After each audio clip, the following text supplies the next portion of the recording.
Bonjour, moi c'est Eneli Joie, je suis auto-coiffeuse et voilà mon art que je porte.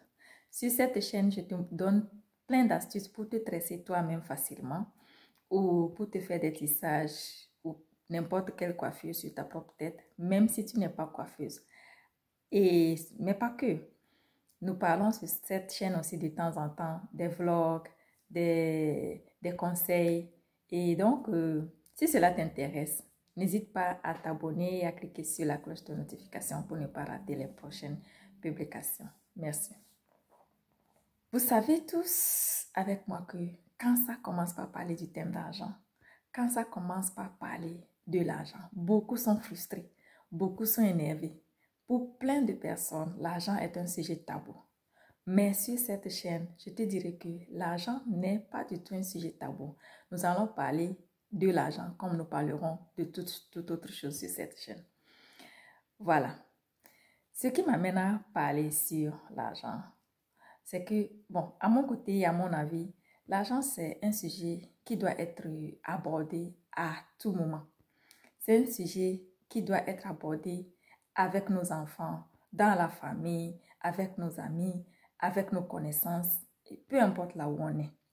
Pourquoi? Parce que l'argent a fait arrêter. Parce qu'à mon avis, parce qu'on en parlait trop peu. L'argent a fait arrêter parce qu'on inculquait d'autres choses dans la tête des gens au lieu de parler des choses sérieuses. Beaucoup me diront que l'argent ne fait pas le bonheur. C'est la plupart des choses que nous entendons. L'argent ne fait pas le bonheur. Quand tu commences par parler de l'argent, on va te dire l'argent ne fait pas le bonheur. Mais il y a plein de choses que l'argent fait. Il y a plein de bonheur que l'argent fait. Ça dépend du bonheur que tu es en train de chercher en ce moment-là. Et pour plein de personnes, l'argent même, c'est le bonheur. Et à mon avis aussi, je ne dirais pas le contraire. L'argent fait beaucoup de choses. On va me dire d'aller chercher Dieu avant de parler de l'argent. Mais moi, ici, je vais te dire de chercher l'argent plus que tu cherches ton sauveur. Je vais te dire de chercher l'argent plus que tu aimes ton sauveur. Pourquoi? Parce que le sauveur, le Dieu, il est toujours à nos côtés. Il suffit d'entrer en contact avec nous-mêmes pour commencer par parler avec Dieu. Mais avec l'argent, ce n'est pas le cas. Il faut souffrir. Il faut souffrir pour avoir de l'argent. Il faut travailler dur pour avoir de l'argent. Pour pour ceux qui nous ont dévancés, ils vont te dire d'être intelligent pour avoir de l'argent, n'est-ce pas? Mais le thème argent est difficilement abordé dans nos communautés.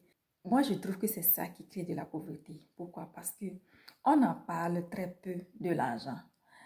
Et dans plusieurs zones, on préfère parler de Dieu à la place de l'argent. Et pourtant, même quand tu pars à l'église, on va te parler de l'argent à l'église. Même si on ne le dit pas ouvertement, si on ne le dit pas que nous sommes ici pour l'argent, l'argent est pratiqué dans les églises. Dans les hôpitaux, beaucoup meurent à l'hôpital parce qu'ils n'ont pas de l'argent pour se faire soigner. Beaucoup de femmes enceintes décèdent en travaillant. Beaucoup de femmes enceintes décèdent juste parce qu'ils n'ont pas d'argent pour aller à l'hôpital, n'est-ce pas? Beaucoup d'élèves arrêtent leurs études parce qu'ils n'ont pas d'argent, parce que l'argent a fait défaut et ils ne peuvent plus continuer leurs études. Et beaucoup de foyers entrent en problème parce qu'ils n'ont pas d'argent. Il y a plein de divorces parce qu'il n'y a pas d'argent. Il y a plein de séparations au nom de l'argent. Pourquoi ne pas parler du thème argent? À mon avis, c'est un sujet qui n'est pas considéré comme un sujet tabou. Alors, nous allons parler de l'argent ici. Si tu veux, par exemple, t'habiller bien, tu as besoin de l'argent. Si tu veux porter des habits de luxe, par exemple, ou des chaussures de luxe, par exemple, tu as besoin de l'argent. Mais aussitôt, quand tu commences par parler d'argent, on va te dire que l'argent ne fait pas le bonheur. Qui trompe qui? Qui trompe qui? On a besoin d'argent pour accomplir beaucoup de choses dans nos vies. On a besoin d'argent pour créer beaucoup de choses. On ne peut pas créer d'emplois sans argent. On ne peut pas construire des églises sans argent. On ne peut pas construire des mosquées sans argent. Alors, quand il s'agit d'argent, je ne trouve pas pourquoi les gens s'énervent et pourquoi les gens ne veulent pas entendre. Et pourtant, nous partons à l'église, nous prions Dieu de nous bénir. C'est par rapport à quoi? Nous partons à l'église, nous nous agenouillons, nous prions Dieu de nous bénir. Par rapport à quoi? Dieu de nous bénir comment? Tu verras les femmes qui vont te dire, moi je n'aime pas l'argent, je n'aime pas quand le thème parle de l'argent parce que pour moi l'argent n'est pas la chose primordiale.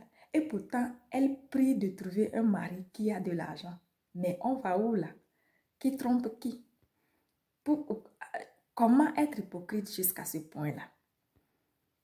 Tu as besoin de t'acheter quelque chose, tu t'en vas demander l'argent à ton mari.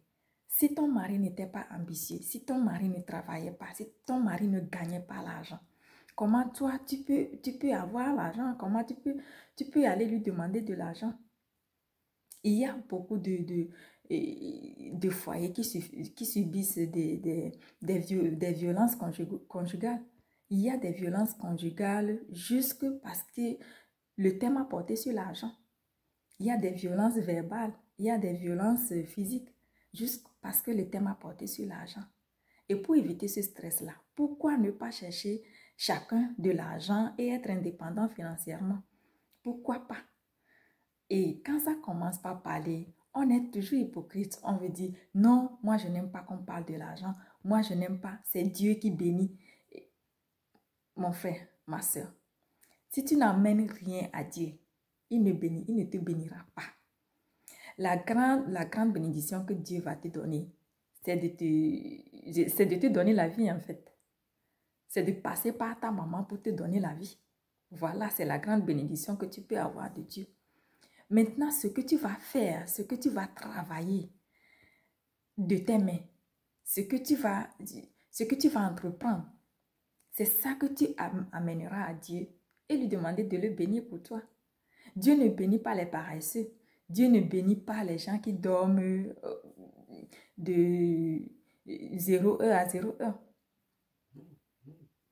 Dieu ne bénit pas les personnes qui vont à l'église pour le prier juste pour la bénédiction. Dieu a dit dans ses paroles que et même au dernier jour, ce n'est pas tout le monde qui crie le nom Jésus, Jésus, ou bien qui crie le nom Dieu, Dieu, qui sera sauvé.